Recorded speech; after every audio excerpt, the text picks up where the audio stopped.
That also, in a way, is like a segue to our next upcoming session, which is all about going beyond the metros. And we're talking about how cities of the tier 2, tier 3, these are actually grabbing a larger pie of retail and e-commerce. Let's do this really quick. I'm going to firstly invite Avinash Chandani, partner Deloitte India, to please come on stage to spearhead the session for us. Joining him, may I please invite Kabirjeet Singh, founder and CEO, Burger Singh. We have with us Manu Chatlani, founder and managing director, Soch Apparels Private Limited. May I also please invite Hatish Kataria, chief business officer, HLP Group. I'd like to also please invite Milind Rohinesh, senior director, head retail services West at Cushman & Wakefield. May I further invite Adish Oswal, founder, Vardhaman Amrante, and chairman, Oswal Group, and Sudhanshu Kejriwal, co-founder and managing director, Key Demand. All right, we're going beyond the metros indeed. All right, with that, thank you so much, gentlemen, for joining us. I'm going to request you all to take your seats, and let me quickly hand over the proceedings to Avinash Chandani. Over to you, sir.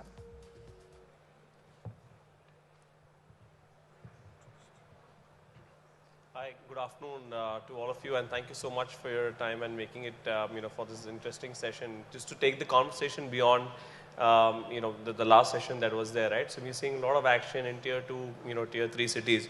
And that's the perspective we want to actually hear from all of you today, right? Because we're seeing that roughly more than 30% of the India's middle class belongs there. There's a lot of shift in buying power that's moved to tier 2, tier 3 cities. That's propelling growth. You're seeing, brands come up with innovative models, a lot of D2C action that's happening there, consumer behaviors, mimicking that of metros. So just this session is all about getting your perspectives on, on these areas. If I can start with you, Kabir, just from your perspective, Burger King today has over 100 operational, stores, right? And, most of them now, I believe, are in the tier 2, tier 3 cities. So, wanted to know, what are the strategies that you have, for expanding your growth in these areas, and what makes these cities very lucrative and attractive for a brand like yourself? Okay, thank you. Our model is slightly different from the other burger players in the market, and I'm referring to the large American chains. The large American chains set up a store in, say, 3,500 square feet of space. They spend anything between 3.5, 4 crores to set it up. What that does is it restricts them to areas where the store growth or store sale is, say, 40 lakhs, 50 lakhs kind of a thing. Because suppose you have a 3.5 crore store and you're only doing 15, 16 lakhs per store per month, your return on capital deployed is really far. It's not very good today as well. Say 4.5 crores, 4 lakh EBITDA a month takes you to a 100-month payback period. What we've done slightly differently is we've said, why do I need a 3,500 square feet store? So we've reduced the box level economics for it. A Burger King store sets up in about 50 odd lakhs. Okay. Sales are not very different in a tier 3, tier 4 city. An average Burger King store does, say, 16 odd lakhs in revenue, 3 lakhs in EBITDA. After giving my royalties, the entrepreneur or the franchisee owner in this city ends up getting his payback period anything between 22 and 30 odd months. Okay. And the remaining 5-year period, he earns his money. So what is different is that A, we've got a monopoly in these areas. McDonald's and Burger King are pretty much concentrated. 80% of their stores are in the top 20 Indian cities, which can, give you 40 lakhs per store. We do a lot of places like Jabalpur, Jhansi, where we do decent business and keep going deeper into the market. Our product is pretty much in line with what these international services kind of give. I'm not going to say that it's, the processes are pretty much the same. McDonald's has literally built the market that we're in. So the systems and processes are really good. Very, the supply chains are really well set up. The challenge that we face is taking the supply chain to a tier 3, tier 4 city. Great. Thank you. Now, this is, I'll just move from insights from a QSR, chain sector perspective more towards, other segments like apparel, right? And Manu, this question is, for you. Wanted to really understand that, since you're seeing this growth in tier 2, tier 3 cities, how should apparel brands, how are they kind of, responding and reshaping their approach, for these markets? Are you seeing a different, requirement in terms of patterns, styles, right? Or is it what you would do typically in the metros that you would carry there, right? And why prioritizing these cities is also critical for your growth. Good morning, everybody. We've been in tier 2, tier 3 since the last 6-7 years, and we're seeing a slow shift in the buying pattern. Previously, they were very, very conservative in their buying. Now, as time passes, as they're exposed to social media, Hollywood, their buying pattern and their sense of fashion is almost the same as metros. In fact, for us, tier 2, tier 3 in a lot of cities are much, much more profitable than metros, simply because the cost of occupancy is very low. That's interesting. More loyal following, not that much of competition. And what we see is whenever we open a store in a new tier 2, tier 3 city, most of these people are very mobile. They've been coming to metros, to malls, and they have seen our brand. So we already have some sort of a loyal following in these tier 2, tier 3. And during COVID, what we found was a lot of people from metros who went back home for work from home, suddenly their disposable income doubled and tripled because they don't have to spend on transport. They're probably staying at home, food is cheaper, restaurants are closed, so they had a lot of disposable income. And all our tier 2, tier 3 did very well during that time. What the difference in merchandise, what we find in tier 2, tier 3, one main difference is, we buy garments for two reasons. One is we think this is going to sell, and the second is we know it is selling. So in tier 2, we have a lot of repeat customers, much, much more frequent than metros and malls. So we don't repeat as often in tier 2. We keep more newer and fresher merchandise all the time. Apart from that, the price level slightly lower, and what we find in tier 2, tier 3 are end of season sales. The impact is much more than in metros and cities. I think pretty much otherwise everything is the same. Yes, tier 2, tier 3 is the way to go. And the big advantage in tier 2, tier 3 is customers go to the store where I have 3,000, 4,000 pieces. They touch and feel the garments, and then they're exposed to the endless aisle where we have about 500,000 pieces across all the 170 stores. So when they like something, if it's not available in their color or size, they can choose from that 500,000 pieces. Okay. Just some also thoughts on, from yourself, Manu. Just maybe carry forward that, conversation from a, D2C perspective, right? So how are you seeing direct to customer play out? Are you yet seeing, preference to come to the store, or are you seeing models like where people are placing orders offline and online and then coming to the store to pick up, and some of those playing out today? I think almost everybody wants to see something and buy something online. Like my wife has probably never bought anything online in her life, but during COVID she had no other option. So even she's now used to buying online. And I think probably 70-80% of our customers are people who buy online and offline. We probably have another 25-30% of customers who will only come to the store and buy. I'm in that 25-30%. I won't buy anything online. Sorry. The trend, sorry, I'm just chiming in. Yeah, sure. The trend on the QSR front is slightly different as far as buying online and coming directly into the store is concerned, you know, when you are like a Delhi, Gurgaon, because of the lack of parking and stuff like that, and also people have got into the habit of, you know, literally ordering every day. I'd say about 50-60% of the orders are still coming from Zomato and Swiggy.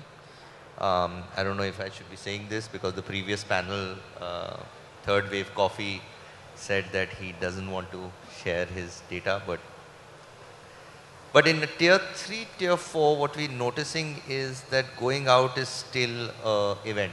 You know, the family gets together, dresses up over the weekend, and they come and sit down and kind of have a meal.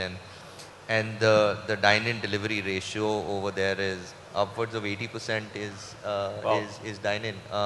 And as you go to tier 3, tier 4, Zomato and Swiggy pulled out of these regions. I'd say under 5% is delivery. So the margins are also slightly better. So interesting, contrast there, for us to note. Thank you so much for sharing that. If Adish, I could, move to you. You were on textile, on apparel, so I think a natural extension to you from the textile sector perspective, since it's an important contributor as well to the overall economy.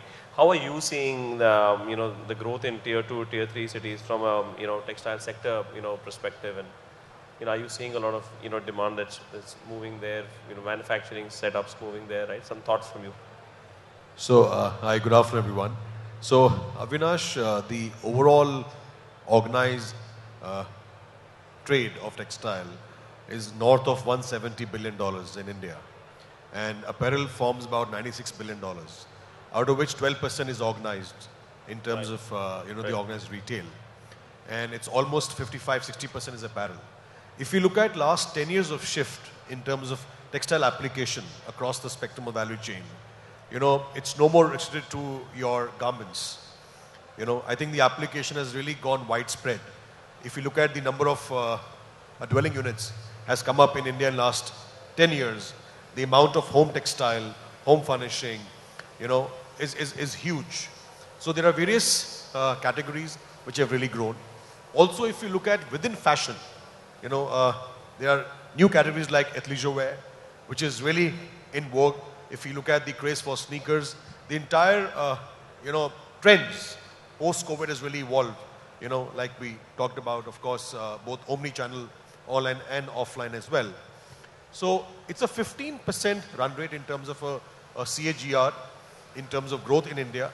And we see that this 96 billion of apparel should be, almost growing to 150 billion by 2030 for sure. And the overall textile trade should be crossing about $300 billion.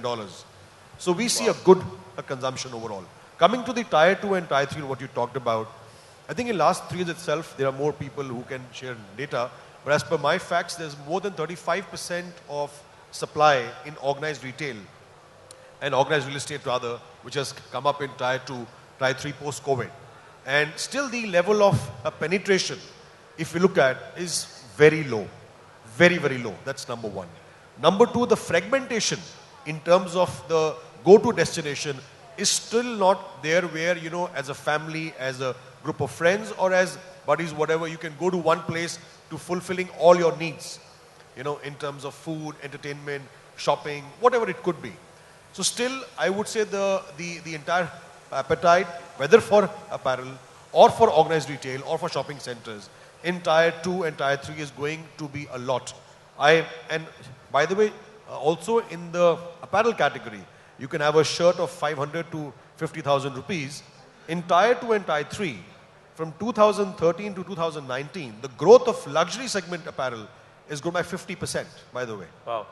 No, we also see that trend with luxury cars, right? So most of, Absolutely. so when you see most luxury cars, the high sales they clock today as in tier 2, tier 3 cities, is not Right. the metros anymore. What we anticipate from a textile perspective is that by 2028, the share of luxury of tier 1 will be almost equal to tier 2 and tier 3. I can't talk about tier 4, but that will be almost equal. No, thanks for sharing those. Milind, if, I could just, come to you now. Quick question. We are seeing a lot of mall activity in tier 2, tier 3 cities, right? Around, the estimates say about 24 million square feet will come up by, 2025, which is over the next, 3 odd years. So, we are hearing all these brands, we are hearing QSR chains, we're seeing a lot of action in terms of selling, products in tier 2, tier 3 cities. How are you seeing this from a demand standpoint? Are you seeing also brand establish, offices there? So are they moving corporate offices? Are they moving facilities there, right? So some thoughts from you on that front would help. Well, I think, the easiest would be an emphatic yes, because what we're seeing is, yes, one of the top 5 economies globally, and the consumption story, we've been hearing this over yesterday and today. It's huge, it's just growing, and it's just, I would say, accelerated after the pandemic. And to cater to that, primarily, India has traditionally been a sourcing hub always. So there's been manufacturing happening in respective regions depending on categories, be it athleisure, sportswear, handicraft, home furnishing, across. So it's just accelerated now because of the domestic push and also, let's say, PLI schemes, the government boost to encourage domestic production, which helps control costs. Costs have gone up. I think the retailer as well is trying to grapple with that, but trying to keep it affordable. Having said that, affordability has increased. Tier 2, we're not talking about it. Tier 3 has the affordability. In fact, it's very encouraging to see that they prefer brick and mortar. It's a good sign because they want to celebrate every occasion. They want to celebrate small festivals, go out there. So yes, it just makes sense for all of this, to move for supply chain perspective. And yes, costs can be controlled if we have a better infrastructure network. Improvement in supply chain is bound to bring those costs down. So when we are privileged to be on both sides, because the domain of real estate, we can hear the demand side as well as supply side. We can analyze those trends and patterns. So we see retailers wanting to tap into these and being very, very bullish. At the same time, demand perspective, yes, it's good. Supply, cities like us, saturated, high real estate costs. So where do we go to tap into that wallet share? So move to these towns, right? And there is availability of land parcel. What I see is that the quality of real estate in these cities will improve because the consumer is aware. They want experiences, which is at par with the metro cities. So yes, I think there is no better way than actually to move manufacturing base, and we're seeing that already. I'm not saying move, but they're already there and just expanding. And I think with the improvement in logistics and warehousing, this is just bound to stay and improve from here on. Thanks. Thanks for that. just taking the demand point, forward to Sudhanshu.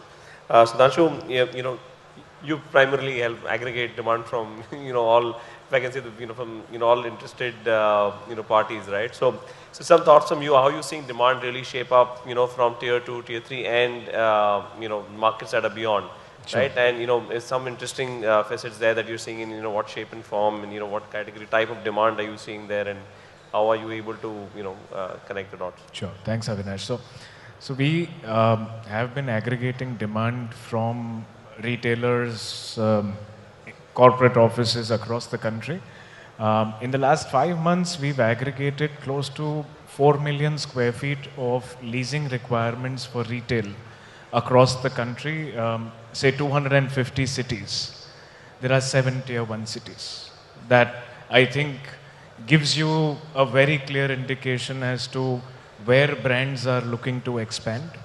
Out of the 4 million square feet that we have on our platform required, around 45% belongs to tier 1 cities.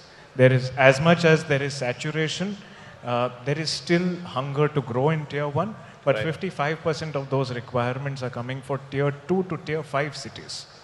Wow. Okay. Not just 2 and 3, it's going down to tier 5 cities. One trend that we have seen clearly coming out of the supply part now, we spoke about the demand, there is an increase in supply of, I would say, outlet malls. We have, we've got our large national mall operators getting into the tier 2 cities, but when you go down to the tier 3, tier 4 cities, we have been approached by a lot of developers who are now thinking about doing outlet malls. Their main requirement will first come to entertainment and F&B. Right. We are seeing demand from the supply side coming, sir, please get us our entertainment and F&B closed as soon as possible to make it a destination for the apparel and the footwear and the other brands, make it more viable for them. Well, thank you. Thank you, Sudhanshu, for that interesting fact. You know, in terms of how you're seeing it, 55% of the demand that's coming from right up to tier 5, right? I'll that just you're add to aggregating. that. We've Yeah. got another 2.8 million square feet of demand getting live in the next 1 month.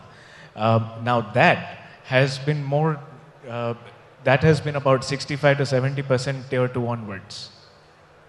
So I think by our platform by December will look at almost skewed towards tier 2 onwards. Very, very, very interesting. Thanks for sharing. So since, I think we spoke enough of demand, coming to the, supply side of things, Hatish, if you could, come in and share some light on how are you seeing, supply keeping up pace with this demand in tier 2, tier 3 cities? Are there, innovative projects or models that, developers are coming up with to kind of tap into this demand? Some thoughts from you. Good afternoon, everyone. From the conversation what we have, there are 2-3 points which I want to make out. Why tier 2, tier 3 and tier 5 cities which we talk about are having more demand. One is the invent of internet, and then it was disseminated more in pandemic. So now world has become a global village now. So there is more exposure towards what's going on around in terms of fashion, in terms of food, and in terms of other lifestyle things. And people have more disposable income, more time at home hand to take care of these things. So what is happening is now they are more exposed to things, and there was a report from Reeds here. The e-commerce market will be around 9 lakh crore rupees in 2026, and the new additions, 80% will come from the tier 2, tier 3, tier 4 cities. Now, once you have the things online, you want to, because as a person, we want to have a experience which is brick and mortar also. So that's why the mixed land used malls have sprung up all across the country. Yesterday, I was hearing a conversation here like Udaipur had come up with a 1 million square feet of mall, which is doing well, and they're coming with the second one. If I talk about in HLP group, we have 2 malls which are coming up in the Chandigarh region. One is in the Mohali and other one is in Zirakpur. And to taking care of these things, as you said, that how we are innovating things to take care of the demand of this thing is, we understand like there are 2 categories which are very, very strongly, gaining traction in tier 2, tier 3, tier 4, tier 5 cities. That is, one is the apparel, women apparel to be precise, and then the F&B. To cater to these things, we have created 2 separate zones in our upcoming shopping center, which is in Mohali. One is the Queen Street and one is the F&B Street, where the total focus is on these 2 things. And we are getting tremendous response from the brands for signing up these things. No, thank you, for that interesting facts. You're also expanding, in tier 2 and 3 cities, which is, also very heartening to know that there's so much action that was picked up even yesterday from a rural expansion standpoint, right? I will add 2 more points. You had said that will the supply side will be able to keep the demand side? That was the second part. Yeah. ANAROC has just come up with a report that 7.25 million square feet of the area is going to come up in the tier 2, tier 3 cities, which will be on possession in this particular coming this year. So, and at the same time, the demand side has already been shared by the gentleman that is, so there is no mismatch, rather there is a lot of demand which is pent up, which is going to come up. Okay. Thanks. No, there is. I'm saying it's important that because there is so much that is getting generated from a demand perspective. It's also important that I think we take note of that and see how we can shape the supply to timely meet that demand, because we are seeing a lot of action in terms of brands moving their consumer buying behaviors change, right? They're more. They are also looking for those avenues, right? Given the whole expanse of social media, or we are seeing buying behaviors evolve, right? So they are all looking for those occasions and looking for those avenues so that they can either whether it's time with family or to also be part of be none less than someone who comes from a metro city, right? So I think that aspirational class is only is further fueling growth. If I can come back to you, Kabir, here, just some thoughts from you on, what are when brands are looking to kind of scale, presence in tier 2, tier 3 markets. What are some of the things that they should keep in mind? What are some of the critical success factors from your, vantage point? We've already covered the demand is great in tier 3, tier 4 cities. And for somebody like us, there are about 728 districts that we can open 2 stores more in without coming into direct competition with McDonald's and Burger King. Now, what are the challenges or what are the things that you got to think through when you're going into these cities? Especially for I can speak for a QSR food business, is that most of the food businesses are set up where the logistics and supply chains are set up in the 20 biggest cities. So when you start thinking about going into a Saharsa, Bihar, or a Nagpur or a Jabalpur for that matter, you have to think through 2 problems. One is the real estate. Quality real estate is a problem. I hear from the panelists that problem looks like it is getting resolved, but it's a problem. It's we go in, we select a site, and by the time we do our due diligence, either on the paperwork or on the technical study of how the building is being constructed, I would say 50% don't make the cut. And then the problem that you have to face with is whether you want to compromise on any of these places, because छोटे शहर के अंदर ना, the thing is that there's pretty much 1 or 2 markets, right?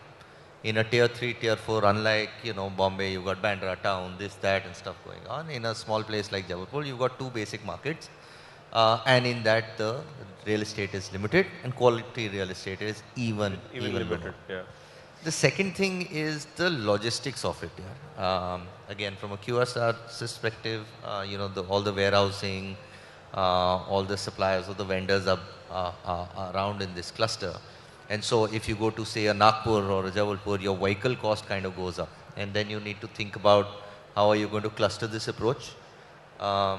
It is a problem, but it's getting better. The roads, since we started the business in 2014 with 1 store in Gurgaon to 150 odd today, in which I would say 40-50% is tier 3, tier 4 penetration. The roads have drastically improved, so the amount of time and money taken for a vehicle to get from point A to point B is also kind of gone up.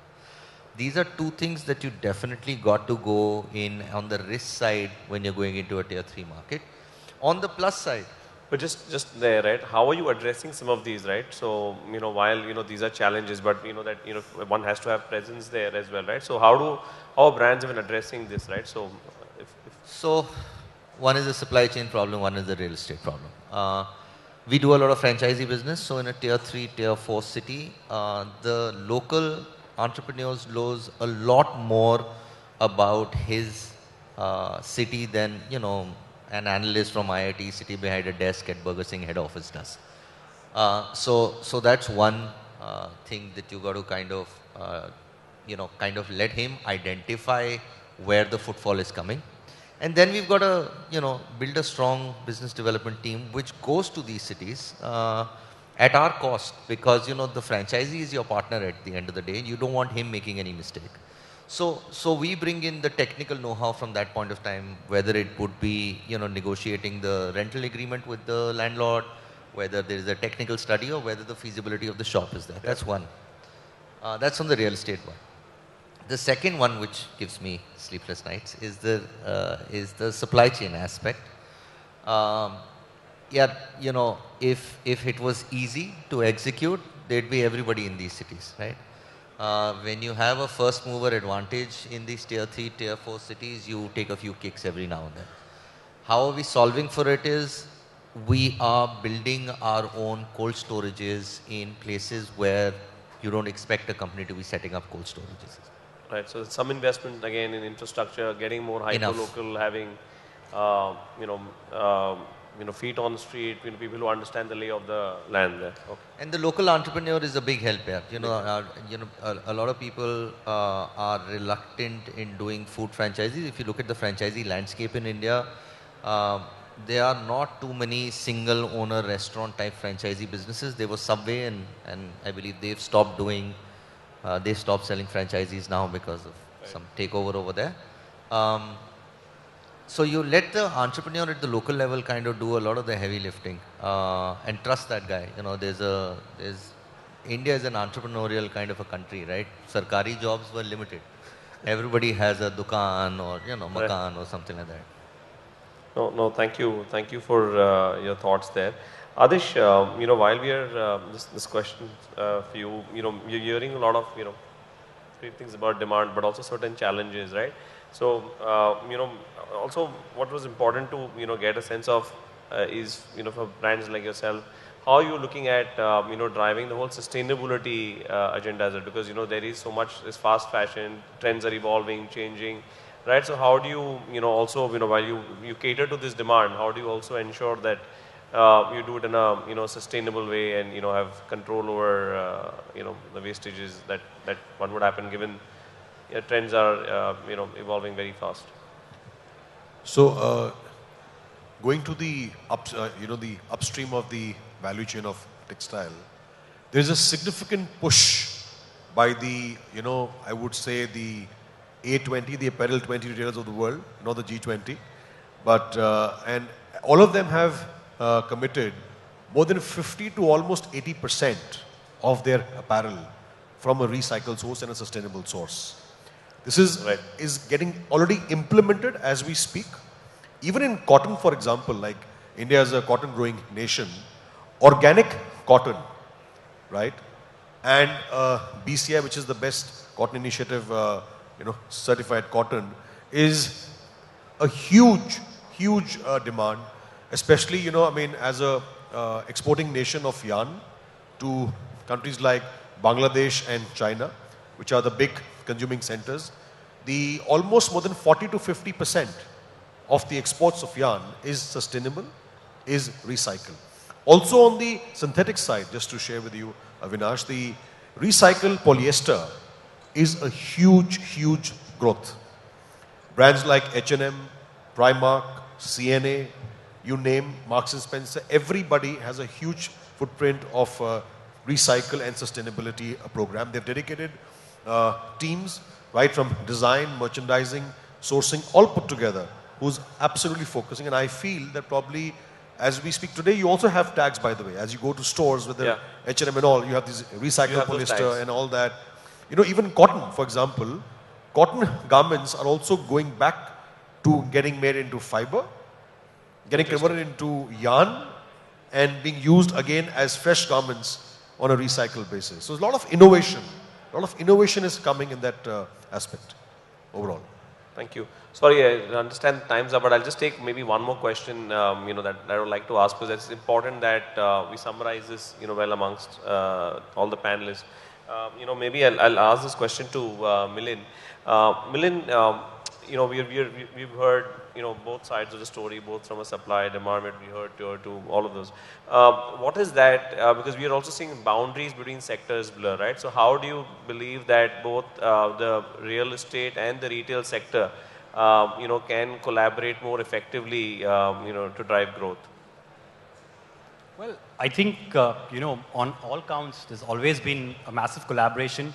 It's always been intrinsic. It's just evolving now. Whether it's on, let's say the ESG front also, we're talking about sustainability. I think best practices have always been incorporated. No one shies away because both are to benefit, but both come at a cost. Let's say from the retail perspective, going sustainable is not cheap. It's huge cost, but the consumer is aware today. And so hence the retailer cannot shy away from being, showcasing their goals. It's an intrinsic part of any company's goals today. Similarly for the real estate side, keeping ESG goals in mind, let's say sustainability also, since we're talking about that, it helps to keep costs low, but it comes at a cost. Technology comes at a cost. But I would say both sectors, to sum it up, have collaborated always. It's in each other's interests, and I think it's just going to evolve with technology. With that. Thank you everyone, for your time and for sharing the insights. I think we are over time and we are between lunch and the next session. So I think we'll have to call it a close. But thank you so much for your valuable insights. Thank you.